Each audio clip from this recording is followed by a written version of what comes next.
یہ اسپین کا مشہور شہر بارسلونا ہے۔ یہاں آپ کو آئیفل ٹاور نظر نہیں آ رہا، اور آئے گا بھی کیسے کیونکہ وہ تو یہاں ہے ہی نہیں۔ ایسا ہم اس لیے کہہ رہے ہیں کیونکہ گوستاو آئیفل نے سب سے پہلے بارسلونا ہی میں ایک عظیم شان ٹاور تعمیر کرنے کا پروپوزل دیا تھا، لیکن اس وقت وہاں بارسلونا نہیں تھا۔ وہاں کے شہریوں کو یہ بہت فضول قسم کا آئیڈیا لگا۔ انہوں نے کہا ہم کیوں اتنے پیسے یہاں لوہے کا ایک ڈھانچہ بنانے میں خرچ کریں اور پھر رات کو اسے دیکھنے کے لیے بے شمار لائٹس کا بندوبست بھی کریں۔ یہ بیکار آئیڈیا لگا انہیں، انہوں نے اس کو ریجیکٹ کر دیا۔ انہوں نے گوستاو آئیفل کو کہا کہ اپنے اس پروجیکٹ کو کہیں اور لے جا کر مکمل کریں۔ پھر ہوا بھی ایسا ہی۔ بارسلونا سے 1000 کلومیٹر دور فرانس کے مشہور شہر پیرس میں گوستاو آئیفل نے وہی ٹاور تعمیر کیا جسے آج دنیا آئیفل ٹاور کے نام سے جانتی ہے۔ آج کی اس ویڈیو میں ہم آپ کو آئیفل ٹاور کی مکمل ہسٹری دکھائیں گے کہ یہ کیوں تعمیر کیا گیا، اس پہ کتنی لاگت آئی، اس نے جنگ عظیم میں کیسے اہم کردار ادا کیا، اور وہ قصہ کیا تھا جب آئیفل ٹاور کو بیچ دیا گیا تھا۔ 1889 میں فرینچ ریولوشن کو 100 سال مکمل ہونا تھے۔ فرانسی انقلاب کی 100 سالہ سالگرہ کے موقع پر ایک یونیورسل ایکسپو یعنی بین الاقوامی نمائش کا اہتمام کیا جانا تھا۔ اس موقع پر ایک شاندار یادگار تعمیر کرنے کا فیصلہ کیا گیا جو سینٹرل پیرس میں واقع چیمپس دی مارکس پر تعمیر ہونا تھا، اور اس کو بین الاقوامی نمائش کے داخلی راستے پر بنایا جانا تھا۔ اس مقصد کے لیے فرانس میں ایک کمپٹیشن رکھا گیا۔ ایک مقابلہ منعقد ہوا جس میں 100 سے زائد فنکاروں نے مونومنٹس بنانے کے لیے اپنے آئیڈیاز پیش کیے۔ ان 100 آرٹسٹس میں سے گوستاو آئیفل کا پروپوزل قبول کر لیا گیا۔ یہ وہی پروپوزل تھا جسے اسپینش لوگوں نے ریجیکٹ کیا تھا۔ اس نے 300 میٹر اونچا ایک ٹاور تعمیر کرنے کی تجویز دی تھی جو قبول کر لی گئی، اور 1887 میں اس کی تعمیر پر کام شروع کر دیا گیا۔ یہاں آپ کو ایک اور انٹرسٹنگ بات بھی بتاتے ہیں، وہ یہ ہے کہ آئیفل ٹاور کا نام تو گوستاو آئیفل کے نام پر ہی ہے، اور پروپوزل بھی یہ اسی کا تھا، لیکن اس کا ڈیزائن آئیفل کی کمپنی کے 2 سینئر انجینئر نے تیار کیا تھا، اس نے خود نہیں۔ آئیفل ٹاور کی چمک دیکھ کر لگتا ہے کہ شاید یہ اسٹیل کا بنا ہو، لیکن ایسا ہرگز نہیں ہے۔ حقیقت یہ ہے کہ آئیفل ٹاور آئرن لوہے کا بنا ہوا ہے۔ اس کی تعمیر کے لیے خام لوہا مشرقی فرانس سے لیا گیا تھا، پھر اس آئرن کو آئیفل کمپنی کی فیکٹریز میں لے جایا گیا، جہاں اس کو پولڈنگ پروسیس یعنی آئرن کو آکسیڈائزنگ مادہ کی موجودگی میں کسی بھٹی میں ڈالا گیا، جہاں ہائی ٹمپریچر کی وجہ سے پگھلا کر اور پھر ہتھوڑے کی مدد سے اسے مخصوص شکل دی گئی۔ اس عمل کے دوران لوہے میں موجود اضافی کاربن کا بھی خاتمہ ہو جاتا ہے۔ آخر میں ان لوہے کے ٹکڑوں کو اس جگہ لے جایا گیا، جمع کیا گیا جہاں آئیفل ٹاور تعمیر کیا جانا تھا۔ اب آپ کے مائنڈ میں یہ سوال تو ضرور آ رہا ہوگا کہ اگر یہ لوہے کا ہے تو اس سے زنگ کیوں نہیں لگتا؟ تو اس کا جواب یہ ہے کہ اسے زنگ لگنے سے بچانے کے لیے اس پر پینٹس کی ایک موٹی تہ لگائی گئی ہے۔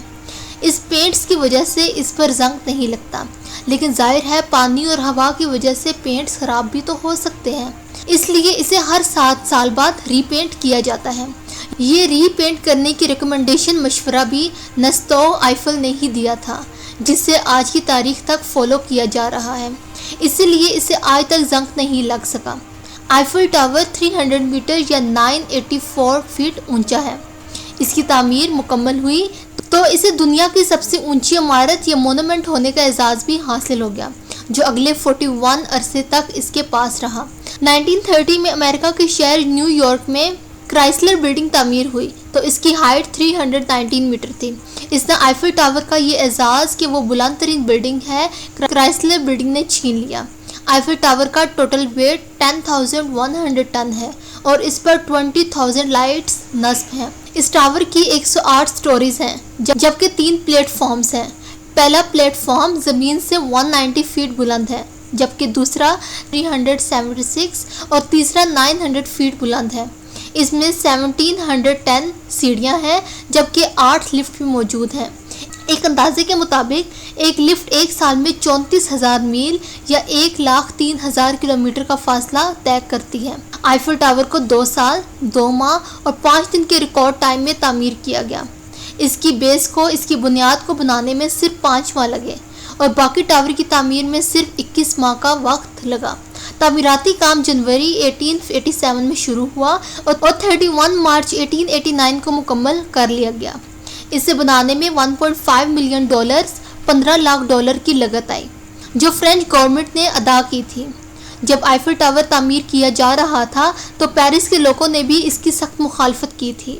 اس وقت کے بہت سے نامور دانشور، جس میں فرانس کے مشہور مصنف موسا بھی شامل تھے، انہوں نے بھی اس کے خلاف شدید احتجاج کیا۔ ان سب کا یہ کہنا تھا کہ لوہے کا ڈھانچہ پیرس کی خوبصورتی کو خراب کر دے گا۔ اس مخالفت کی وجہ سے آئیفل کو صرف 20 سال کا پرماننٹ یعنی اجازت نامہ دیا گیا، جس کا مطلب یہ ہے کہ یہ ٹاور یہاں تعمیر کے بعد صرف 20 سال تک قائم رہ سکتا ہے۔ 20 سال کے بعد اسے یہاں سے ہٹانا ہوگا، یعنی توڑنا ہوگا اور ختم کر دینا ہوگا۔ لیکن ایسا ہوا نہیں، کیونکہ وائرلیس کمیونیکیشن کے لیے ٹاور کے اوپر اینٹیناز لگا دیے گئے تھے اور یوں ان سے ریڈیو ٹرانسمیشن کا بھی کام لیا جانے لگا تھا۔ آئیفل ٹاور آج بھی پوری دنیا میں ریڈیو اور ٹی وی پوڈ کاسٹ کے لیے استعمال ہوتا ہے، اور اب تو آپ جانتے ہیں کہ آئیفل ٹاور فرانس کا ایک آئیکونک سب سے مشہور لینڈ مارک بن چکا ہے۔ اسے عمارت سازی کی تاریخ میں ایک عظیم شاہکار بھی سمجھا جاتا ہے۔ آئیفل ٹاور کو فرانسیسی آئرن لیڈی بھی کہا جاتا ہے۔ یہ دنیا کا موسٹ وزٹڈ مونومنٹ ہے، جسے پیسے دے کر لوگ دیکھنے کے لیے آتے ہیں۔ ہر سال تقریباً 70 لاکھ لوگ یہاں آتے ہیں، جن میں سے 75% غیر ملکی ہوتے ہیں، یعنی ان کا تعلق فرانس سے نہیں ہوتا۔ جیسا کہ ہم آپ کو دکھا چکے ہیں کہ آئیفل ٹاور سے ریڈیو کمیونیکیشن کا بھی کام لیا جانے لگا تھا، اس لیے پہلی عالمی جنگ میں آئیفل ٹاور نے زبردست رول پلے کیا، بلکہ یوں سمجھ لیں کہ اس نے پیرس کو ایک مرتبہ تباہی سے بچا لیا تھا۔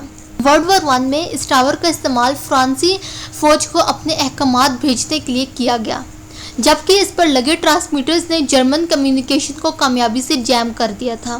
دوسری جنگ عظیم کے دوران بھی آئیفل ٹاور نے ایک اسٹریٹجک رول پلے کیا۔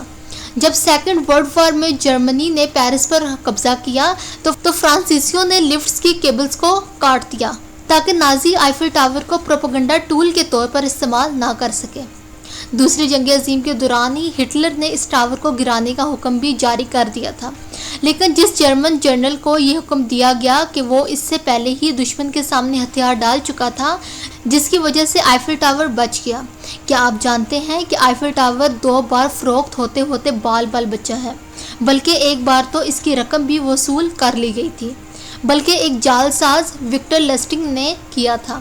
وکٹر لیسٹنگ جو ایک کون آرٹسٹ تھا، یعنی کہ دھوکے باز تھا، اس کے فراڈز کے قصے نہ صرف پورے یورپ بلکہ امریکہ تک بھی مشہور تھے۔ وہ پیرس کے ہوٹل میں بیٹھا ایک دن اخبار پڑھ رہا تھا، جس میں آئیفل ٹاور کے بارے میں ایک آرٹیکل پبلش ہوا تھا۔ اس آرٹیکل میں لکھا تھا کہ فرانسیسی حکومت کو آئیفل ٹاور کی رینوویشن کے لیے بہت سے پیسوں کی ضرورت ہے اور اس کے لیے انہیں بہت مشکل کا سامنا ہے۔ آخر میں صحافی نے یہ لائن لکھی تھی، آپ کی رائے کیا ہے کہ آئیفل ٹاور کو بیچ دینا بہتر نہیں ہوگا؟ یہ آرٹیکل پڑھتے ہی وکٹر کے چلاک دماغ میں فوراً ایک فراڈ کا آئیڈیا آیا۔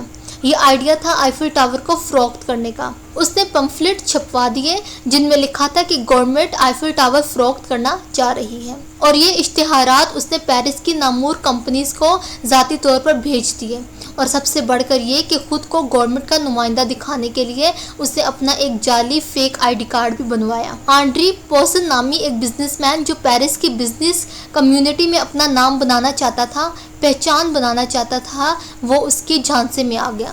آنڈری پوسن نے سوچا کہ وہ آئیفل ٹاور خرید لے گا اور آئیفل ٹاور کا مالک بن جائے گا تو پوری دنیا کی بزنس کمیونٹی میں اس کے چرچے ہوں گے۔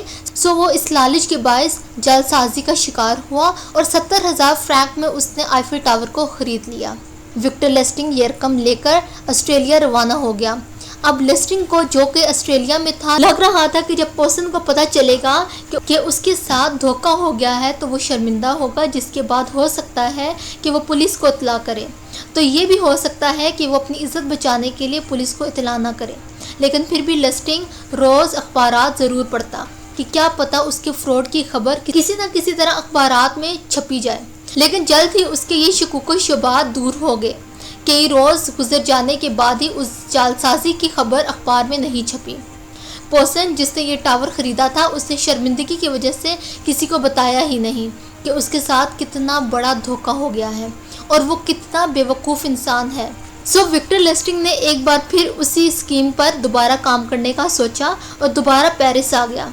ایک بار پھر اس نے آئیفل ٹاور کو فروخت کرنے کی کوشش کی، لیکن اب کی بار جب لیسٹنگ نے ڈیلرز کے ایک اور گروپ سے بات کرنے کی کوشش کی تو پولیس کو اس سارے معاملے کی اطلاع ہو گئی۔ لیسٹنگ گرفتاری سے بچنے کے لیے امریکہ فرار ہو گیا اور یوں دوسری بار آئیفل ٹاور فروخت ہونے سے بچ گیا۔